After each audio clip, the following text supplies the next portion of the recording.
So hi, hello. This is John Riggs. Hello. YouTuber, and he'll be helping me with this modern retro gaming panel. And I am Justin Silverman. They didn't make, even though I'm a guest, they didn't make me a picture, so I just took over some guy's one. Some random dude, you know. Some random dude. Yeah, you have great hair though. I used to have hair down to my ass actually back in college when I was into like metal and being a loser, but Yeah. now I'm even more of a loser because I'm in the retro gaming. So yeah, We're both friends then. Yeah. I'm the creative director at Retroware. You might have seen me do stuff with AVGen back in the day, or YouTube or whatever.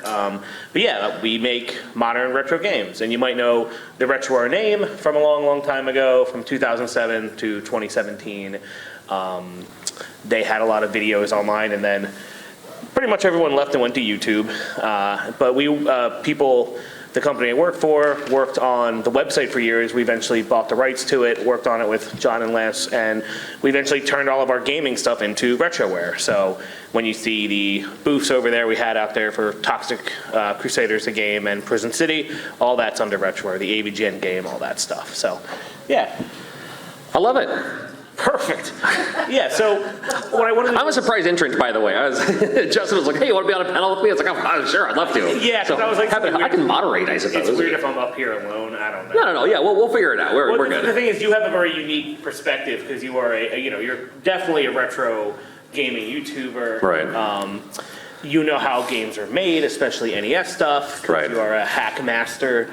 And I think people get modern games wrong a lot. You know, there's kind of like a modern retro renaissance, we'll call it, Right. where a lot of these games are coming out, from Shovel Knight to all these things where they look like old games, but do they actually play like old games? Right. And if that's the case, do you really want to play old games? Because sometimes they're not as good as some remember. So here at Retroware, I guess we're trying to make what's the line I penned? It was retro experiences with modern conveniences, right? Oh. So you have your save states, and some things are easier, but you can still have the hard as nails stuff too. So yeah, so I figured we'd talk about some good modern retro games that got it right, and some that got it not right. And I think it's kind of important to talk about where, is anyone here a game designer? A little bit of work? Yeah, nice. Everyone in the front, yeah. About 50 games a day come out on Steam. 50 games a day. And decent games, not Hitler dating simulator girl, those are on there too, but, good games made in Game Maker, Unity, Godot, all that kind of stuff. So, it's tough to compete with all that, as you guys might know, but a lot of those games are modern retro games, or they're pixel style, whatever, because it's easier for a one-man team to do that stuff. So you see a lot of that. Most of the games we're going to be talking about today are, I don't know. You look at something like Undertale. There we go. Undertale, yep. We like mentioning Undertale. The reason why Undertale worked is because this is the wrong Undertale. Oh no, that was the meme, yeah. But the wrong folder there. Yeah, wait a minute. Mostly one guy worked on it, but it was a lot of the sprite work, a lot of the music, a lot of that were from other games over like a 15-year period, kind of amalgamized into one. So that's when that one worked out. And this one definitely captured that Earthbound style that people like. So I think that's why it kind of resonated with people. But, I think what we'll do is we'll kind of go like a little back and forth. Anyone's got anything to say, raise your hand, and we're just going to do a little Q&A and a little, anyone have any thoughts about Undertale? Yeah, go ahead. If you like Otherbound, definitely check out the Earthbound. I think it's the Mother fan club that they do these mother-like retrospectives, and they do these Nintendo Live type things where they show different RPGs that are in the spirit of Earthbound or other similar RPGs like that. Yeah, and I know the Earthbound documentary guys are here too, so Right. That's pretty cool. I think that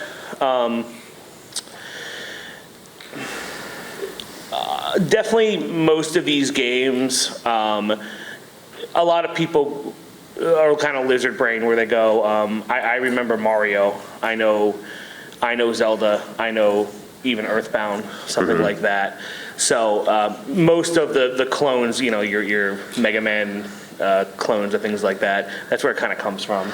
Well, for sure. And it's the people who grew up playing these games as a child are now the ones making the games now. And as a fan of these, the modern retro games, and it's, if you look at my Switch, it's funny because, I have 3 children and they grew up with my retro collection and playing the new stuff too, but there was no retro. It was just, they saw me play Legend of Zelda and then they saw me play, something else. So it was kind of all mixed in there. But then, someone like me, it's like, and I could be scrutinized, I don't mind, but I'm not the biggest fan of Breath of the Wild or Tears of the Kingdom. I want my old school Zelda.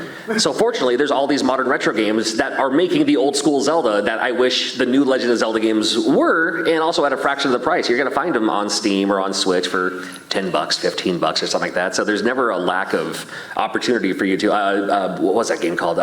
Super Cyborg or something like that. It was, calling it a Contra ripoff would be generous. It was a flat out blatant, plagiarism at that point.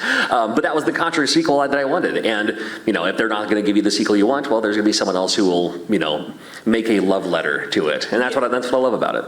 I will definitely say, all this stuff is extremely derivative. Very. But that's because it worked back then. You grew up with it, member berries, nostalgia, all that stuff. And, and of course Nintendo's going to make a pile of money making Tears of the Kingdom and that kind of stuff.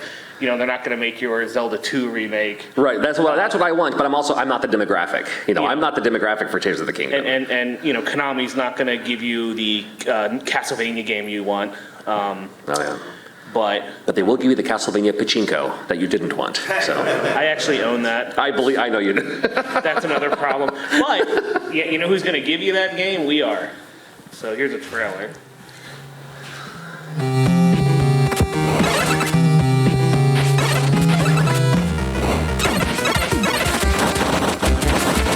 See, come on. Yeah, because this game really gets you that, Simon Quest feel, but super modernized. Right, so you can see that with the the animation of the whip and yeah, it's very Castlevania 4 like. Oh, see, come on. You can fish. And a fishing mini game. Who doesn't love that? It's very Odell Lake-esque.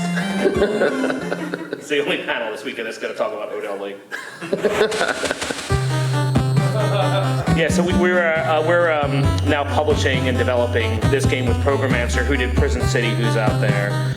So, and a lot of what goes into a game like that, especially now, is we're going to tack on story and cutscenes and all that stuff to give it that extra edge, because you kind of need that stuff from a development cycle or from promotional, always something else coming out. So. But I definitely want to go back and talk. We're talking about things that are derivative. It's kind of crazy when you get guys like Miyamoto or whoever, or people that made these early, even Pac-Man, these early '80s titles. What were they coming up with? They were just coming up with good ideas or basing things on board games or Pong. So it's kind of crazy how much it's kind of how many Space Invaders clones were out there at the time? Because it was 100. Yeah, it was what was making money. And you remember that when the Super Nintendo, a couple years, as soon as it just took Street Fighter 2. And then the very next month, there were 9,000 Street Fighter 2 clones. Because that's what was making money. So it's always kind of been happening. But I think now there's kind of an arms race for indie devs where who can make the best Contra clone, because you got oh my god, Blazing Chrome is pretty good. And they got that VHS thing going on. Yeah.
Yeah, and if you can't tell, that, like, you know, if you know your Contra, this is definitely like Contra hardcore. Sure. I think. We'll get a little bit of the like Gunstar Heroes and Yeah, a little bit. Yeah, and then you know we're talking about Contra clone. So here's the original Contra 3. right. Yeah. So you can kind of see where like a lot of the people take inspiration, the boss. And then we have our game, Iron Meat, coming out next year, which has a similar feel to it too.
Yeah, and I think what's kind of cool about that, or this game especially, like I think that and with Blazing Chrome or even original, like you kind of get different flavors of the stuff you like, which is nice. Right. But this one's definitely, you know, reaching a little more original Contra there. But you know, I think it wears it on its sleeve.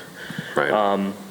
But yeah, like I think we get a lot of. Well, I guess we'll talk about people that get it wrong now. Anyone pay for this? On paper, look great. That's what everyone asked for.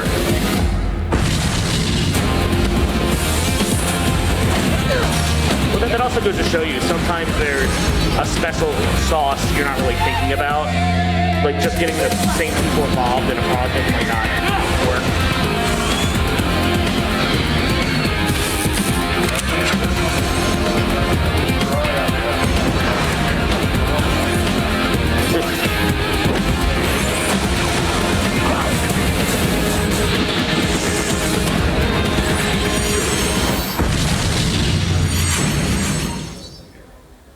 Out now. Does anyone have anything to say about Mighty Number 9? No.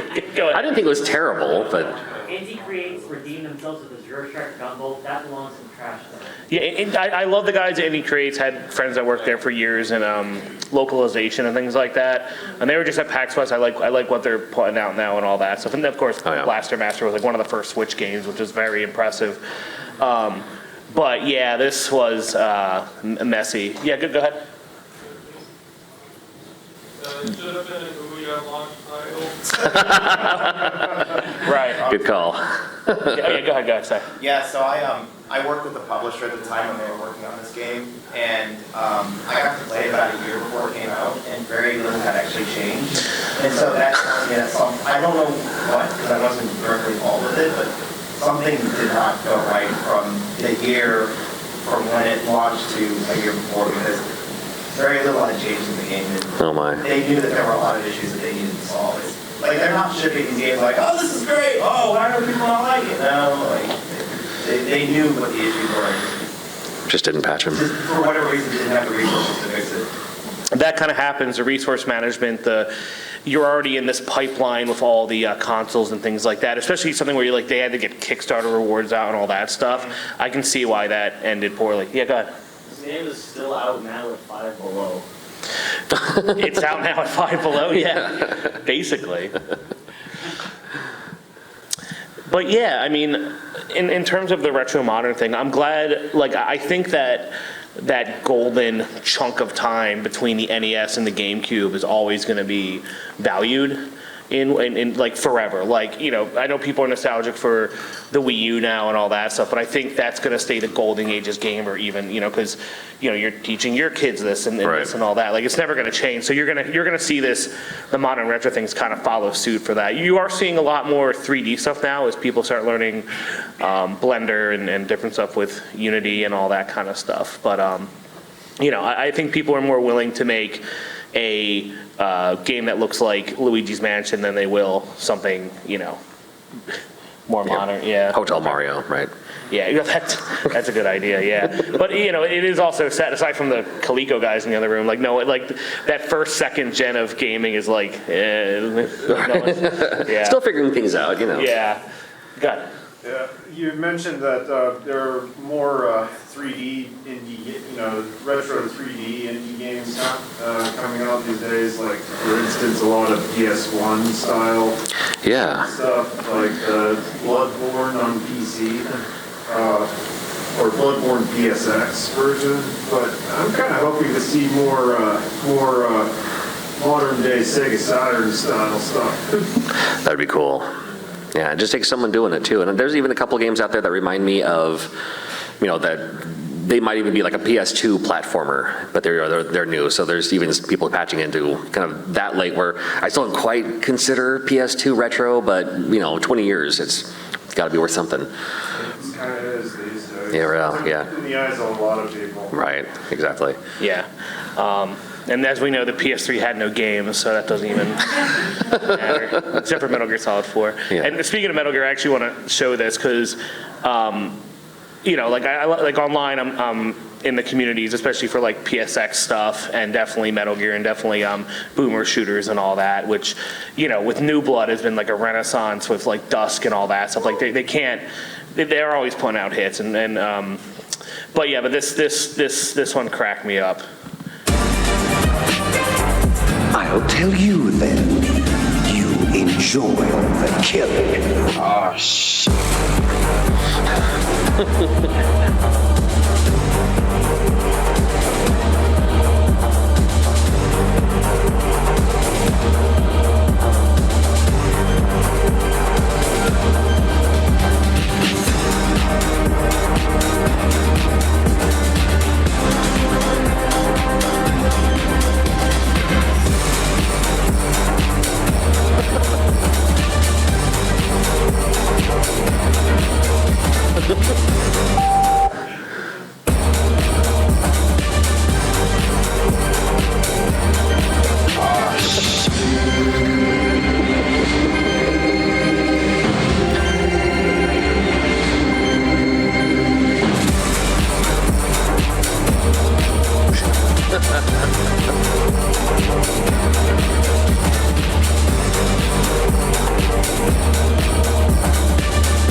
Yeah, so like showing that, like it's the guy who made it parametric memes is pretty funny, but it just shows you that like you can easily make a game in that PSX style, and people will like making that stuff isn't hard for people now, let alone to make a meme for fun there.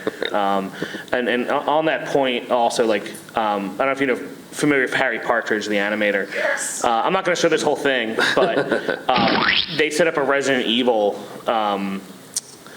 kind of, I wouldn't say parody, but like on the same brand, and it's absolutely perfect. Invested millions into the construction of the N obelisk, a towering corporate eyesore in the all-American town. Now, the 3 remaining officers in the tri-state area have arrived at the N obelisk to discover if simply nobody wants to leave, or if nobody living is left to leave alive. Captain Krieghauser, look! He's been rotting for weeks. That's highly unusual behavior for a state trooper. I don't like this, sir. It's too quiet. Yeah, and then the game, like, they did all the poly animation, which is There it is. incredible. 12 floors of commerce and relaxation, accessible by elevator. Tra, do you know what he meant by that? It's partly made out of human. But Rita, these aren't even good ghosts. They can't move through walls and are hurt by regular weapons, especially ladders. No, stop it! Don't say such things! Yeah, so I just like that you could get that style down, and I'm hoping more people try and make games with stuff like that, but yeah, good. It's pretty easy. You just use Godot and slap on a PSX shader. I like, just use Godot. I am happy that more people are getting into Godot and the free source stuff with everything that happened with Unity in the last, whatever. I know they turned it back around and stuff, but, you know, you don't want to have I guess, golden handcuffs either, so there's stuff like that, yeah. But let's see what else we got here. Yeah, just speaking about Unity, has that changed your plans at all? No. No, the Unity thing, it definitely wasn't overblown, but they definitely did that in the dumbest way possible. And a lot of people think it was something where they wanted to say it the worst thing possible and then walk it back so people wouldn't be as mad. Like, I'm not sure what the marketing, I don't know what happened there.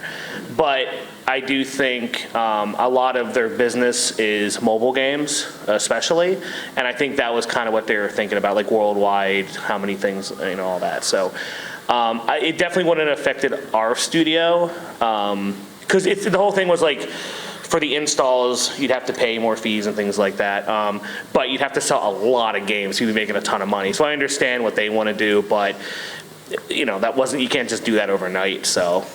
But no, like even if it was still happening, it wouldn't have affected our plans. Yeah, and we use Unity like for Toxic Crusaders, and then Programmancer uses Game Maker 2 for Simon Quest that I showed you earlier, and Prison City that's on the show floor. So, and we're looking into getting into some Godot stuff as well. So. That's the other. We're talking about engines. If you're familiar, yeah, it's not a big deal. But actually, a question that comes up a lot, and something that I put on the description of the panel, was a lot of people say, so this happens every day. They come to the booth and they go, "Oh, cool, I like game. Can I play that right this second?" And it's like, well, yes, you can play it at the booth, and then you can wish list it. You know, it's on Steam. And the first question is it on the Switch? And it's like, no. And then you already lost them. But our games are, thankfully. So yeah, it's on the Switch. And they go, okay, is it physical on Switch? It's like, not yet. That's a huge process. And you have to buy a limit of 5,000. A lot goes into making Switch games. You know, you need to order a minimum of 5,000 of them. You do the math. It's costly, and you're hoping someone buys the game at that point. So that's why pre-orders are a huge thing, and what Limited Run does, and all these other companies. But yeah, The Switch is like where it seems like it's a big chunk of the audience. Why the Switch and not PC or any of these other platforms? The Switch is basically the 3DS mixed with the Wii U, so you can play it at your house, and it's perfect for on the road. Nintendo has the biggest family-friendly audience, so, and one of the biggest platforms on that kind of stuff. That super helps. And people, they had so much audience spillover from the Wii and all that stuff, so that kind of works. Especially for retro games, everyone remembers that on Nintendo systems. Their marketing's really good. Their store is pretty easy to navigate, compared to like a Game Pass situation or PlayStation Plus thing as well. You just buy a game, you get. And I think Nintendo, you can attest to this, Sure. Nintendo fan or fanboys and all that stuff are definitely the biggest market of physical collectors, I would say. Yeah, that's a good way to look at it. And in my case on Switch, because I have an indie game on Switch, and it's not on PlayStation or Xbox yet. It could be in the future, but to publish games on Xbox or PlayStation, it requires trophies and achievements, which we hadn't quite figured out how to program in there. We could probably figure it out. But with Steam being the easiest to go through, And that's why you see like 5 new or 5 or 10, I mean, more, I mean, less than Steam. Yeah, there's so many of them, there's a glut of information out there, and you can, hoping to, it's just like making a YouTube video, hopefully you're have a great thumbnail, great headline kind of thing. Same with, making a game, and hopefully just that little icon stands out to you somehow, or wish listing is huge too, but, yeah, it's hard to go in there. And it's also, I mean, sometimes it feels, not counterproductive, that's not the right word, but the like, oh, you finally made this game, great. Is it on Switch? Oh, okay, it is now. Okay, cool. Is it physical? Oh my God, just play the game, Yeah. And I get it too as a collector, it's hard to, hard to be like, oh, how much is it now? $60? No, I pass. I was like, well, dude, we just did all this, And that's also a problem with games is like Iron Meat or Prison City, they're $17 games because that's kind of where the market, like a lot of work and effort went into it as much as a AAA in terms of scalability, but it's like, no, it's $16. So it's like, okay, we got to sell enough games to get enough money to then buy Switch physical copies, and it's not just that, it's also the spin up and the lot checks and the translations and the flagging in the software, and then you got to do that for all the different game companies. It's not like it's not just one person, one game. It's, Nintendo has their own team, Xbox has their own team. Yeah, you know how many people work at PlayStation indies? 8. Playing every game that comes through. For indies, 8 people. And the Xbox is a huge one, and Nintendo does pretty well as well, but like, so you might have to go in like, oh, this is the date, we're gonna check your game, whoops, passed, oops, and like for like games we have, you need to have console parity, so where if you don't put all your games out at like on the same time, it'll make the other ones mad. And then like if Xbox comes out early, PlayStation will get mad. Like they're all kind of like, everyone's kind of cool until they ain't. So there's a lot of spitting plates at once, and that's why it's kind of difficult. That's why it's easier for like John to be like, I make game, it go on Switch, done. Then you're not dealing with the achievements and this and that and this and that. It exponentially scales up how difficult it is as someone that does like publishing of games more so than development. Yeah. If you ever get sick of people asking for physical Switch editions, you can just inform them that micro SD cards are sold physically on the Switch. No, I don't mind people asking for the physical games. I totally get it. I just feel bad because it's like no, we don't. We're chicken shit losers. Sorry. Like, but it like takes a lot of effort though. It just feels a little. Yeah, but other companies do it all the time. It does. Yeah. I also like. I'm kind of creeping into NDA territory, so I probably should shut up. But there's a lot of various hoops, especially in terms of logistics. Because it's not like you order. Thanks, Nintendo. We ordered game, and they just show up. Like, you're kind of responsible for the printing, the wrapping. Like you're kind of doing that stuff. And so. And you got to use certain vendors. Like it's very, very, very difficult to get a physical game, unless you're a huge company that does it all the time, like Limited Run or Devolver or something like that, where Devolver will just take a game like, hey, John, I liked your game on Steam. Hey, we're just going to put that on Switch, and it's only going to be physical, and that's it. And it's like, oh, okay. So it's more of a supply and demand thing. Sure. But it gets a little messy sometimes. Yeah. Well, then sometimes you have like some like premium edition games or super rare games. I mean, there are companies out there who will turn your indie game into Switch, and sometimes they say, "Oh, this is such a great game. We'd love to do the physical copy of that." Yeah. And so now you're on track, and thank you for the contract, and your game comes out physical 3 years from now. So sometimes you have to consider those things too, or it's like, well, in track, they only do so many things. And then I know we're trying to talk about modern retro games. Yeah, I know, and not how to make. But the physical, it comes back to the there's more than going into the physical than just oh, cool, Nintendo, I would like to order 500 copies of my game on physical, please. I wish that was the case. Yeah. The other problem too, in terms of that, is you got to think about marketing cycle and all that kind of stuff as well, because it's not like. And porting and all that, because if you go game, like let's say your game's done, it ain't done, because now you have to port it to the systems. There's going to be problems. You're going to be fixing things, and whenever there's a bug in that, you got to go up the chain and do it for all the different services, and now you might have blown past when the dates you needed for things to come out. So it just adds all these horrifying things. I'm surprised any game comes out. It's kind of like, you getting that? Because it seems so easy, but then you're like, oh, there's like millions of people working this Yeah. machine. So it's definitely more difficult for a indie dev. But by swinging more modern retro and swinging with, like we work with these 5 developers rather than a team of hundreds, it does make it easier for a smaller company, definitely. So Right. there's that. Let me see what else I have. I'm looking at all the junk on my desktop here.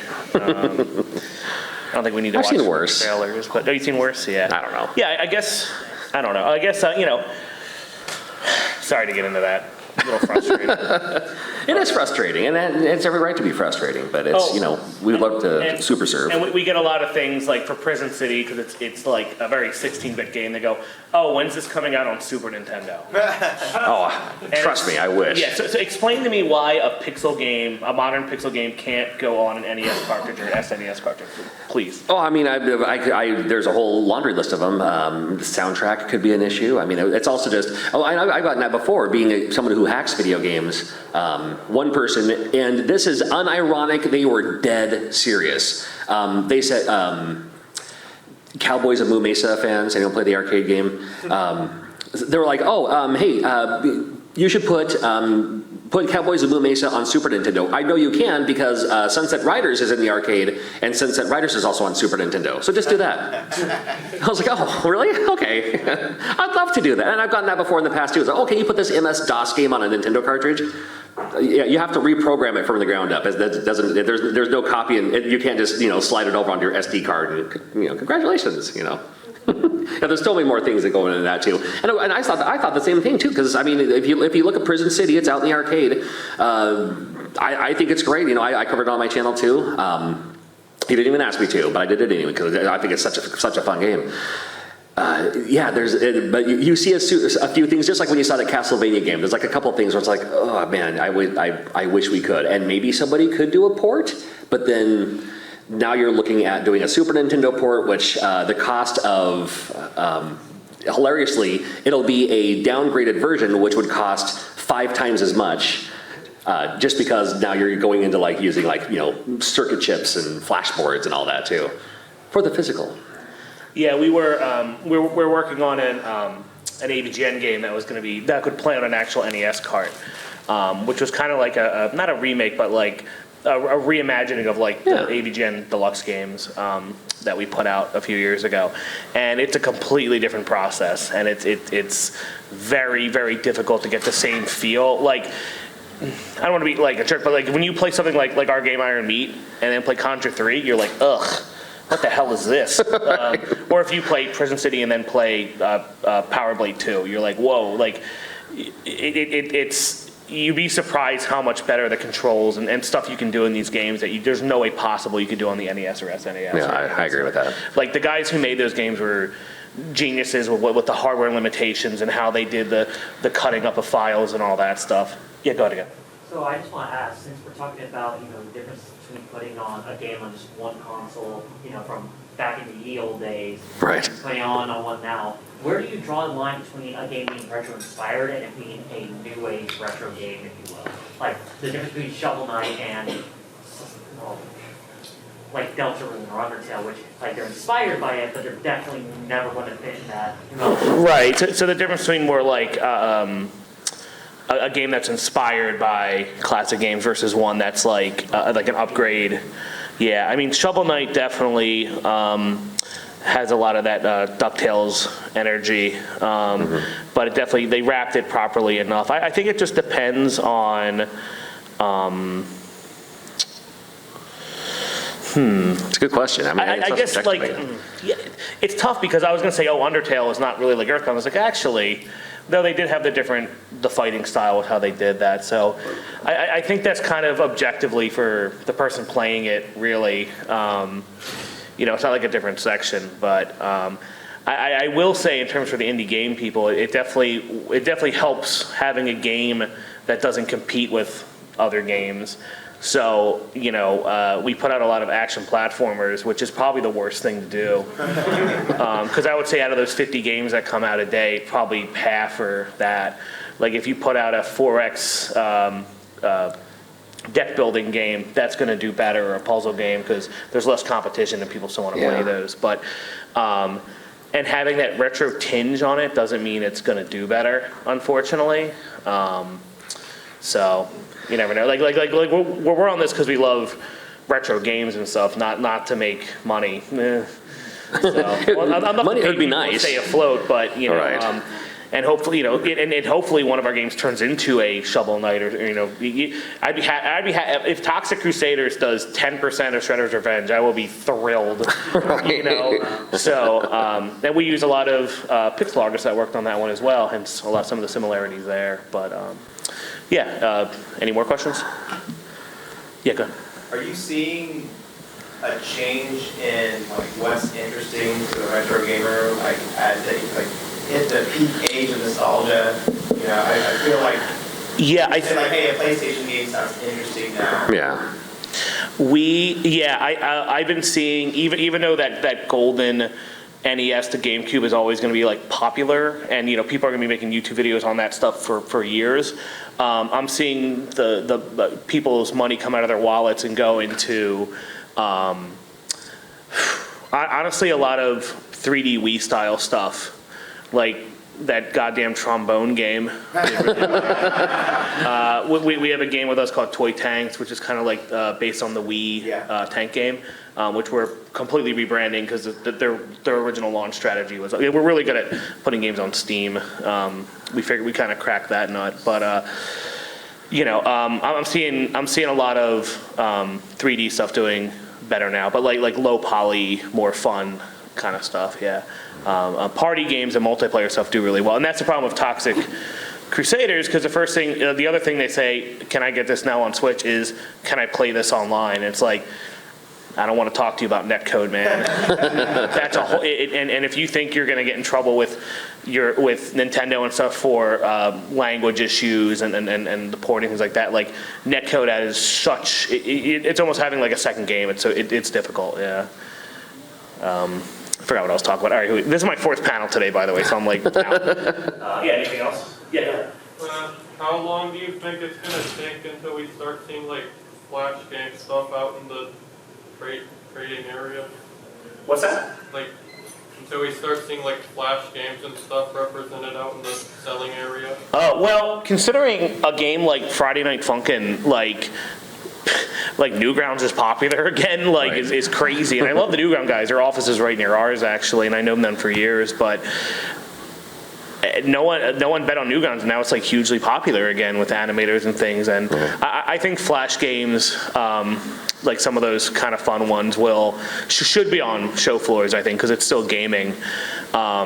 You see the museum stuff where it's the retro computers and stuff, but even at MagFest or Too Many Games that I help run near Philly, you're getting to where the Alienware PC from 2003 there, and sometimes those games are on them. So I think we're getting there, but not yet. Yeah. We're getting to the point where a lot of these games, that you showed, are kind of getting up there in terms of how old they are. Undertale was 10 years ago. Yeah, Shovel Knight's Knight 10. was 8 years ago.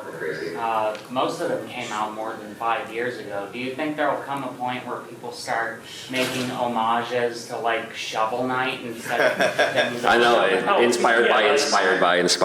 Right. 10 come out a day, yes. Yeah. Oh yeah. Yeah, a lot come out a day, and they're just not as good. It's difficult, but what worked, because Shovel Knight has an amiibo. That's crazy for a third-party thing. And what was good about them is they put out the Plague stuff, and they're kind of riding games as a service where, even Stardew Valley, they just put out a huge update again. Glad I never got into that. I don't want to talk about my Animal Crossing experience either. But what I'm hoping we're going to get is we're going to get more refined indie titles, and I think as more people move into the 3D stuff, and I think a lot of the AAA indie devs, if you want to call it that, because that's the other issue too, is there's indie devs where it's you, and then there's indie devs where it's us, and we're kind of closer together than a Devolver. That's a million times bigger than what's going on even on this stage, let alone out there. So.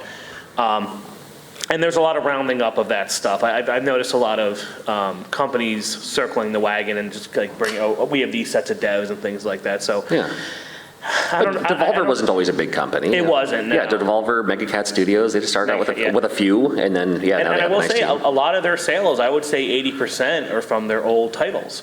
And new titles, as many titles you have on your belt, you put stuff on sale on Steam, it contacts all the wish list, and the more games you have a stock, you need a game stockpile, and then you'll sell more games. So when you put out your new one, you can bundle it with everything else and all that, and then that one will become popular. Like, if you don't have all that already, or like a stable, your game's not gonna do well, and that's what sucks. Yeah, they're still releasing new editions of Hotline Miami. There's that too. Yeah, isn't that crazy? Yeah. Yeah, because they have enough money from the older titles, and then enough money to work on the expansions of the new stuff, to then throw stuff, darts against the wall and hope the next one sticks.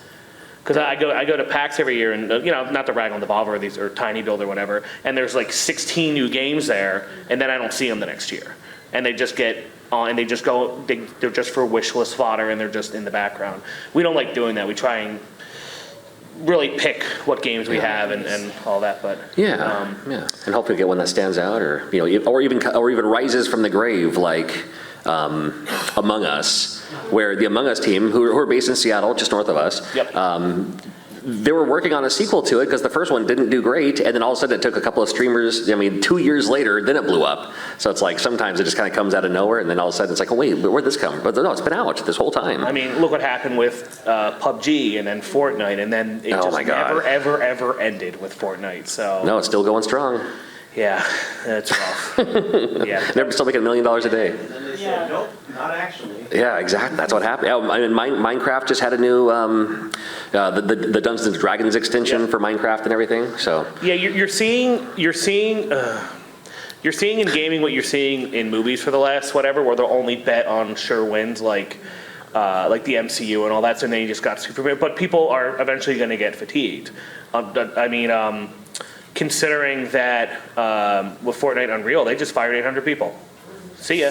And friends of mine, I was just like, oh, guess we don't talk anymore. I'm not going to see you at PAX anymore. That sucks. Right.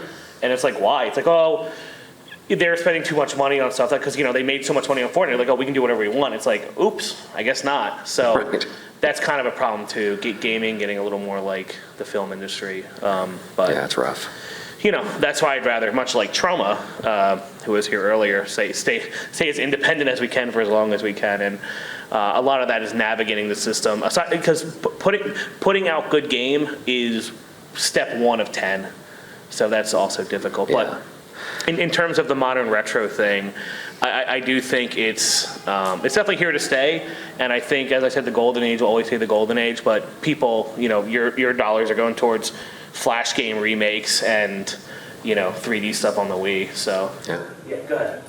Some of the better games I've played recently have been from Crosscode, which came from Kickstarter, and we just backed a Miko Witch game on Kickstarter too. Do you ever look at Kickstarter as an outlet for that fun? Kickstarter's great because a lot of people are, much like Patreon, it's already great because people already have accounts. We're like, oh, this is cool. Like, for example, Prison City, we're considering maybe doing a Kickstarter for physical. We're not sure yet. Just because that helps with the upfront cost and also the marketing. Funny story. Iron Meat, the game I showed you, the Contra game I showed you, this one. The dev is in Russia, St. Petersburg, and and thankfully he wasn't sent to war you don't want to be in. But anyway, paying him is a hell of a thing to do. Oh, yeah, okay. I know what you're talking about. I don't want to tell you about that, but okay. The problem with him. With being in Russia, you can't send dev kits. It's really messy. Man, I got off track. What was the question again? Just asking about your feeling towards. Oh, right, yeah. So we were going to do a Kickstarter for that game, right? With these huge rewards, and even though it takes place in Russia, there's meat alien monsters attacking and stuff. So we had all these weird, kitschy prizes, like the Nintendo Power style poster we have for Prison City out there and things like that. That's cool. But the ultimate prize pack, like $5,000, like you're a head producer of the game, all that stuff, was a trip with the devs and our team to Chernobyl. Who wouldn't want to be a part of that? I think that's amazing. Which it's not a lot of radiation anymore. It's kind of cool to go around there. Not a lot. Anyway, the Russian tanks moved in, so we couldn't do that. So we were about to launch this huge Kickstarter for this game, basically, and then we're about to hit the button, and it's like war in Ukraine, and we had to shut everything down. And the game got pushed back 3 years. Wow. Yeah, and it's coming out next year, thankfully, but yeah, so Kickstarter's cool, but sometimes it can be an issue. But I do like the people that work there, and I like their, because, the market to put on the front page, and then people like being a part of something and help pushing and supporting something, so, and I think doing stuff like physical games and stuff, like that's one way to definitely do it. But you really need to be on your A game with Kickstarter, because you don't want to become one of the people who like mess it up, or seen as stealing people's money, or they don't do the things right, or their budgeting's wrong. It's like doing a Kickstarter is almost more work than doing the game, with the tiers and the shipping and all that stuff. It's difficult. Yeah. We could probably do one more question. Yep. In conclusion.